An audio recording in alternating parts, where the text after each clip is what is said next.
So this video is called Most Likely to Become a Millionaire. But in reality, I'm talking about financial success in general and which types are more or less likely to do well in this area. Okay, let's start with the bad news first. So Infp. People are always looking for something different, out of left field, or authentic. Probably because we're often bombarded with fairly generic and by-the-book things. So having the goods, so to speak, is something that won't be too much of an issue for INFPs. The problem will be trying to get people's attention, trying to play the game of marketing, trying to structure themselves effectively enough to monetize their uniqueness and skill set. One thing to consider in all of these cases is desire. Obviously, any type can desire to succeed financially, but I can certainly see INFPs being lower down on the desire list. As is often the case with creative people, most of the time they'll be starving artists. Only a tiny percentage of them will get any kind of success, and it often will be, ironically, extreme success. It's something of a high-risk, high-reward approach. I'm gonna have to go with highly unlikely for INFPs. I promise that I will end up doing a video where INFPs do well. Maybe a most likely to be least likely in a ranking video. So it might make sense to cluster these next two types together. So let's do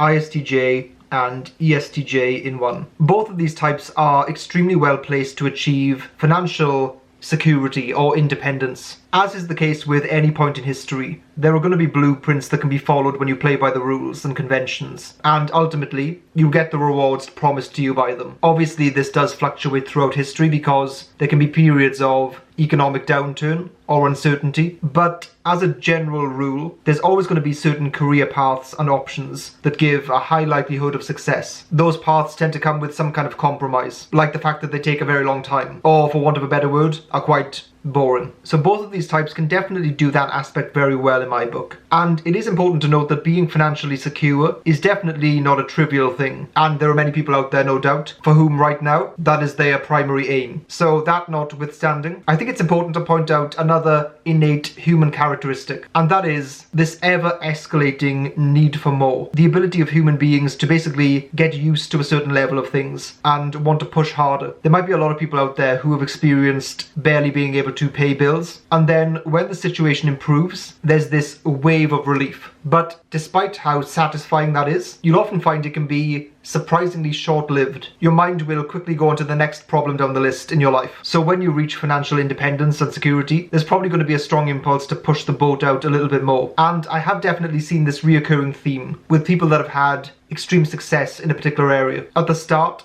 being disciplined, hardworking, and understanding the science of whatever you're doing is the main focus. But there comes a point where you need to be more of an artist than a scientist, where you need to take a risk or a leap of faith when you realize there's a pivot point that will take you from your current level to much higher. And of course, if you misplay it, will potentially take you back to square one. So they're both going to set themselves up very well, but I think that ESTJs are much more likely than ISTJs to be able to do this, to be able to take that risk in the pivotal moment. So I'm going to put ISTJs as likely, because they will definitely set themselves up very well in life. But then I'm going to put ESTJs as highly likely.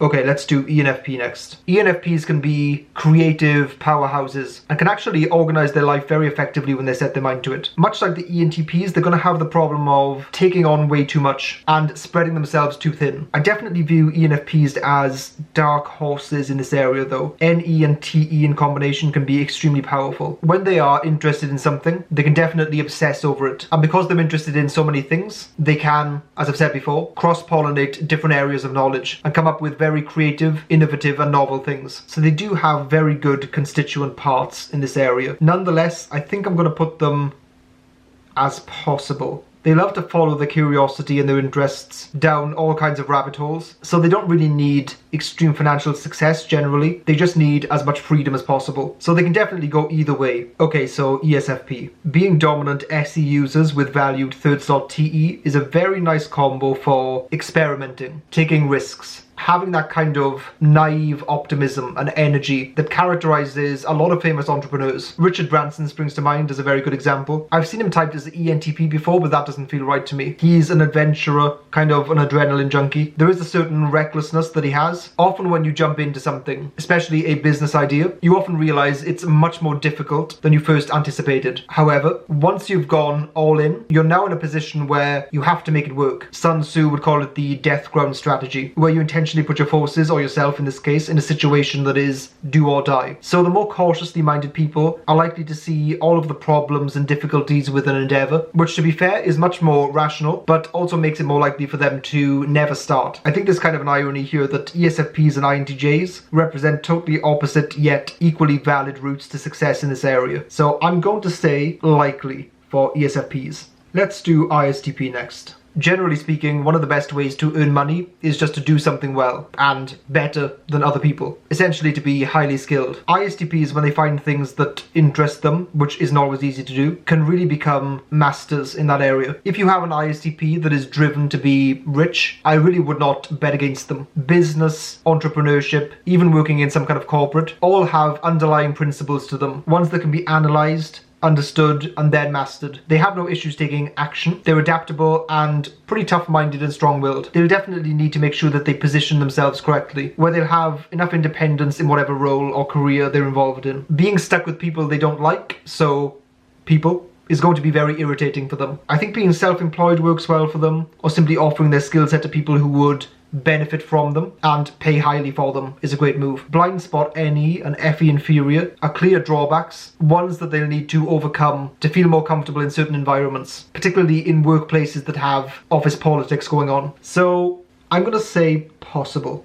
Okay, let's do INFJ next. So this is a very interesting one to me. My gut reaction is that INFJs will be lower on this list, but should be higher. I think they are underachievers in this area. Like I mentioned before, they have people skills and analytical skills in equal measure, which should, and often does, make them very well placed to succeed in many different areas. I'm trying to think what it is I've seen or observed in INFJs that makes me want to put them a little bit lower down. Lower than their skill set would warrant. Okay, I think it's this. There's this strange notion of winner's embarrassment, where the awkwardness of beating someone in a competitive situation is actually really off-putting for some people. I've noticed this from INFJs actually. It's like they intentionally hold themselves back in certain areas. So I'm going to put INFJs in unlikely. Competitiveness, and whichever way you slice it, a certain element of ruthlessness is often needed to win in these situations. They are likely to refrain from these kinds of things, I would say. However, I will put this caveat in. If an INFJ can circumvent those things, either by working independently or maybe just by embracing their more competitive and forceful side, I would definitely put them in the highly likely category. So it's almost like INFJs are unlikely by choice. Okay, let's do ESTP next. ESTPs have a very straightforward and natural understanding of things like money, leverage, power dynamics, whether they are getting a good deal or not. They're very unlikely to be screwed over in interactions. They're naturally optimistic, so they can be the first people to jump on trends. And this is probably one of the quickest ways to financial success. Their problem comes not from making money, but from managing money. I think in their mind, money is for spending, which is a very reasonable view. So they might lean too hard into spending it in the moment, as opposed to saving it or investing it. If they're disciplined with money, then they really have the potential to be very successful financially. If I needed to make £1,000 or dollars in a day, ESTPs would be the type I'd most trust to walk out of the front door and come back with the money, then land us both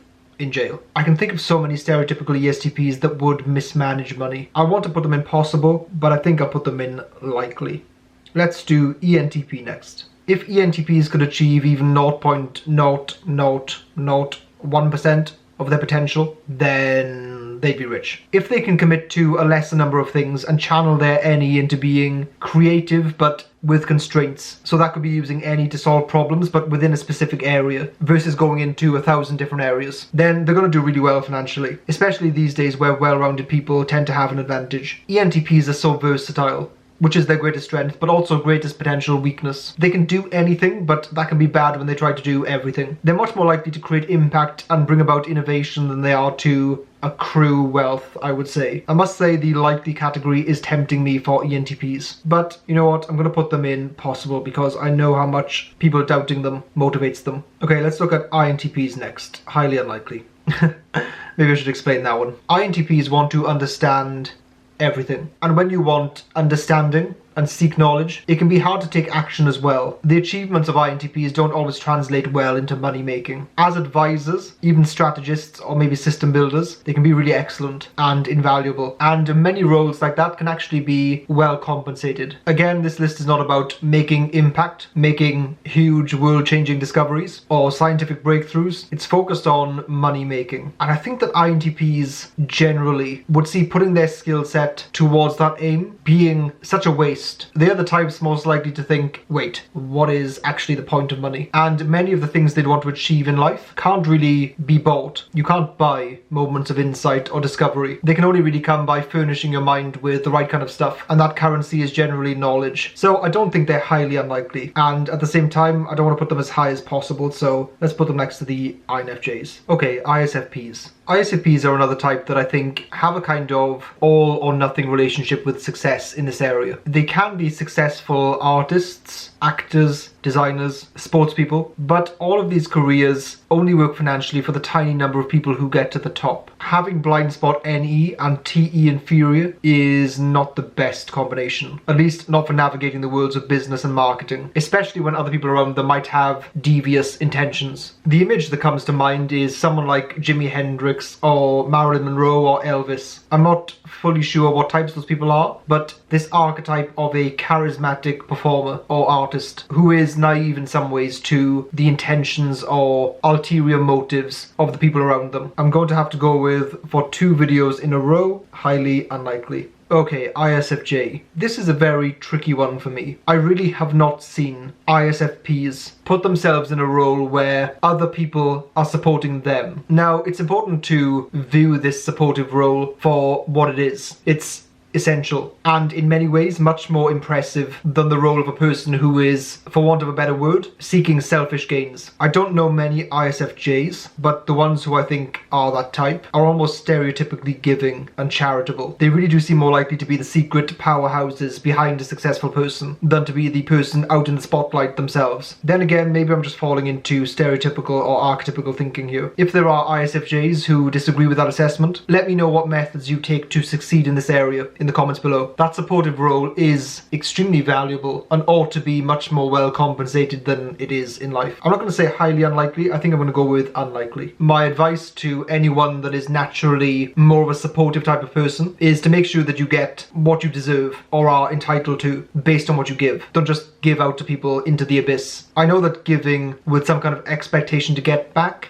does kind of suck the pleasure out of it, but reciprocity in relationships is essential. Okay, let's do ESFJ next. I really do think, regardless of whether I like this fact or not, that the old adage of who you know being more important than what you know still holds true. That could definitely change over the next few decades. When you have a wide social circle and you mix with the right people, you'll catch wind of certain ideas, certain opportunities much more early. ESFJs have exceptional people skills, very warm, have a certain kind of grounded charisma to them. I think that it's easy to assume that having TI inferior is somehow a huge liability, and in certain domains I would say it is, but generally being good with people can supersede a lot of those issues. Also, maybe the most underrated function in a type is the third slot NE that ESTJs and ESFJs have. It gives them a level of creativity that is very overlooked in my view. So people skills, creativity, they might have issues with setting an overall vision or overarching plan. Clearly ISFJs and ESFJs for some reason are the types that are most tricky to place on this list. I really do want to put them in the highly likely category, so I'll tentatively put them at the very top. Okay, let's look at ENFJs next to see whether they have a similar kind of conclusion. So I'm already leaning the same way as ESFJ. Although in the future there might be a disproportionate bias towards people who have more technical skills, particularly in technology, people skills are still unbelievably powerful. You can get so far, too far actually, on just those skills alone. Technology often takes much longer to permeate into society than we think. When you look at something like virtual reality, it's tempting to think that we'll all be living there in the next few few years, whereas in reality it might take many decades to get there. And even then, when human beings are the target of a product you're selling, having high empathy is still valuable. Having third slot SE definitely makes them very adaptable, able to react. My brain somehow wants to reject having two types that have TI inferior in the highly likely category. Clearly there are domains where ENFJs and ESFJs are going to do very, very badly. I just don't see this area as being one. Quite the opposite, actually. Let's go with highly likely. Okay, so INTJs. Again, desire is an important thing here. One of the factors with this list is whether each type is actually trying to gain a lot of money, as opposed to seeking success in another area. The INTJs that I know or am aware of that are clearly aiming for large financial success really do seem to know how to get there. INTJs are relentless in pursuit of their goals and approach them with a level of strategic thinking that is rare for most people. They're pretty pragmatic and will rarely hesitate to throw out conventional thinking if it isn't yielding results. Having blind spot FE can certainly be problematic, but they can overcome that if they're mature and are working with people who simply understand them. I'm going to say likely for INTJs. Okay, finally, ENTJs. Like INTJs, they can speak the language of metrics and results. They're highly goal-oriented, can organize, they can structure and improve efficiency effortlessly. When it comes to getting things achieved, they'll make great leaders, although they'll need to make sure to keep their worst impulses in check. Another factor to consider is the traits that lead to success in lots of different areas aren't necessarily healthy ones. ENTJs have blind spot SI, which tends to result in them being neglectful of themselves, sometimes even sacrificing their own health in favor of overworking themselves. So ENTJs actually have all of the positive and negative attributes needed, and I think they are highly likely. So feel free to debate this in the comments below. Also, please hit the subscribe button because it really helps the channel. And if you're in a very generous mood, hit the notification bell as well. In the description below, you'll find lots of social media links, including our website, Patreon, and individual links such as a blog and Instagram. Feel free to check them out and follow us on them.